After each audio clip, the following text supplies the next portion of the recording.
فرانسیسی لشکر کی تباہی اور بربادی اور ان کے بادشاہ کے مر جانے کے بعد انگلستان میں بھی مذہبی جوش اور ابال اٹھ کھڑے ہوئے۔ انگلستان کے بادشاہ ہنری سوئم کا بیٹا ایڈورڈ مذہبی جوش اور جذبے میں آ کر مسلمانوں کے خلاف صلیبی جنگ کی ابتدا کرنے پر آمادہ ہوا۔ ہنری سوئم کا یہی بیٹا ایڈورڈ اس کے بعد ایڈورڈ اول کے نام سے انگلستان کے تخت پر بھی بیٹھا تھا۔ ایڈورڈ نے مسلمانوں کے خلاف صلیبی جنگ کی ابتدا کرنے کے لیے بہت سے رؤساء اور امراء کو اپنے ساتھ ملا لیا۔ اس طرح وہ ایک بہت بڑا لشکر لے کر فلسطین کی طرف روانہ ہوا۔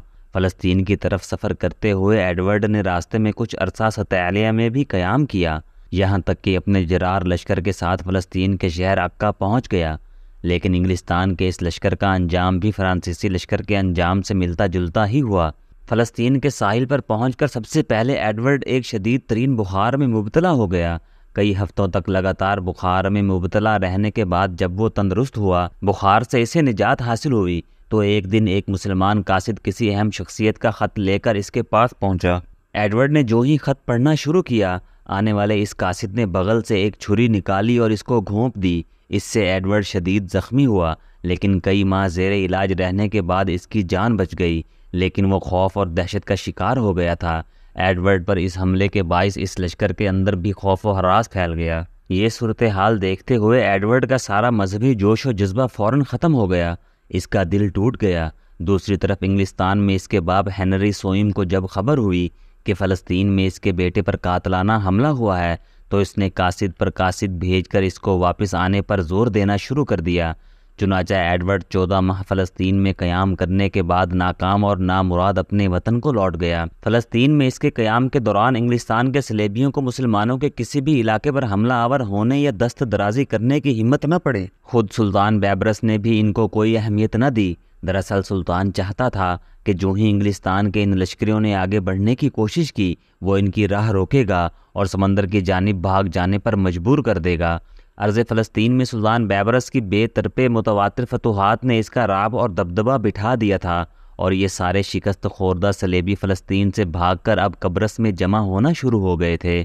وہاں انہوں نے اپنا ایک مستقر بنا لیا، ایک بہت بڑا بحری بیڑا تیار کرنا شروع کیا تاکہ اس بحری بیڑے کی مدد سے سلطان بیبرس کے علاقوں پر حملہ آور ہو کر اپنی گزشتہ شکستوں کی تلافی کر سکیں۔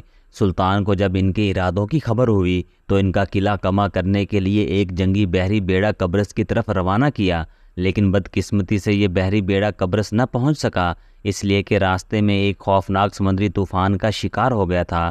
سلطان کو اپنے اس بحری بیڑے کے نقصان کا بہت دکھ اور صدمہ ہوا، تاہم اس نے ہمت نہیں ہاری، حکم دیا کہ فوراً ایک نئے بحری بیڑے کی تیاری کا کام شروع کر دیا جائے۔ چنانچہ تھوڑے ہی عرصے میں سلطان ایک بہت بڑا اور نیا بحری بیڑا تیار کرنے میں کامیاب ہو گیا، جو پہلے بحری بیڑے سے بہت بڑا اور مضبوط تھا۔ اس بحری بیڑے کی تیاری کے بعد اس سے کام لینے کا موقع نہ ملا، اس لیے کہ قبرص میں جو صلیبی جا کر جمع ہوئے تھے اور وہ مسلمانوں کے علاقوں پر حملہ آور ہونے کی ٹھان رہے تھے، جب انہیں خبر ہوئی کہ سلطان نے ایک بہت بڑا بحری بیڑا تیار کر لیا ہے، تو ان کے حوصلے پست ہو گئے اور اپنے ارادے انہوں نے ملتوی کر دیے۔ تاہم سلطان کو اپنے نئے بحری بیڑے کا اتنا فائدہ ضرور ہوا کہ آنے والے دور میں مسلمانوں کے دشمنوں کو سمندر کے راستے سلطان کی مملکت پر حملہ آور ہونے کی کبھی جرأت نہ ہوئی۔ یورپ کی طرف سے جب صلیبی جنگ کی ابتدا کرنے کا خطرہ ٹل گیا، انگلستان اور فرانس کے لشکر ناکام اور نامراد ہو گئے، تب سلطان نے پھر اپنے پہلے کام کرنے کی ابتدا کرنے کا تہیہ کیا اور فلسطین میں وہ علاقے جو ابھی تک صلیبیوں کے قبضے میں تھے، ان پر حملہ آور ہو کر انہیں فتح کرنے کا ارادہ کیا۔ چنانچہ سلطان سن 1271 میں اپنے لشکر کے ساتھ قاہرہ سے نکلا اور حسن الاکراد کا رخ کیا۔ سلطان بیبرس کی نقل و حرکت اس قدر تیز تھی کہ صلیبی اس کے عزائم کو بھانپ نہ سکے کہ سلطان اب قاہرہ سے نکل کر ان کے کس علاقے یا شہر کا رخ کرے گا۔ ابھی وہ سلطان سے متعلق قیاس آرائیاں ہی کر رہے تھے کہ وہ کس شہر کو اپنا ہدف بنا سکتا ہے کہ سلطان اپنے لشکر کے ساتھ حسن الاکراد کے سامنے نمودار ہوا اور آنن فانن اس کا محاصرہ کر لیا۔ یہ قلعہ ایک کوہستانی سلسلے کی چوٹی پر بنا ہوا تھا، زبردست مستحکم قلعہ سمجھا جاتا تھا اور پرانے دور کے قلعوں میں مضبوط ترین خیال کیا جاتا تھا۔ یہ قلعہ طرابلس، طرطوس، حمص اور حماتہ شہر کے وسط میں پڑتا تھا۔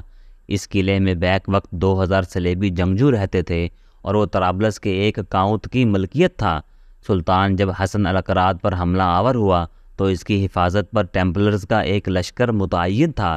پہلے انہوں نے ارادہ کیا کہ جنگ کو طول دیں گے، سلطان کا مقابلہ کریں گے، سلطان کو محاصرہ اٹھا لینے پر مجبور کر دیں گے، لیکن جب سلطان نے زوردار انداز میں حملے شروع کیے اور ان کے کئی افراد کو موت کے گھات اتار دیا تو وہ سلطان کے سامنے ہتھیار ڈالنے پر مجبور ہو گئے۔ سلطان نے حسن الاکراد کے اس قلعے پر قبضہ کرنے کے بعد اس کی مرمت کرائی اور حسن الاکراد کی فصیل پر اپنی فتح کا ایک کتبہ بھی نصب کروایا تھا۔ حسن الاکراد کو فتح کرنے کے بعد سلطان اپنے لشکر کے ساتھ پھر حرکت میں آیا اور ایک بار پھر طرابلس کے سامنے نمودار ہوا۔ اس سے پہلے بھی سلطان ایک بار طرابلس کے قریب آیا تھا، پھر ایک دم وہاں سے ہٹ کر انطاکیہ کی طرف گیا اور اسے فتح کر لیا۔ اس بار جب سلطان طرابلس کے سامنے نمودار ہوا تب طرابلس کے لوگ لرز کانپ گئے۔ انہیں یقین ہو گیا تھا کہ سلطان اس بار طرابلس کو نہیں چھوڑے گا۔ اس کے بعد وہی ہوا جو اس سے پہلے ہو چکا تھا۔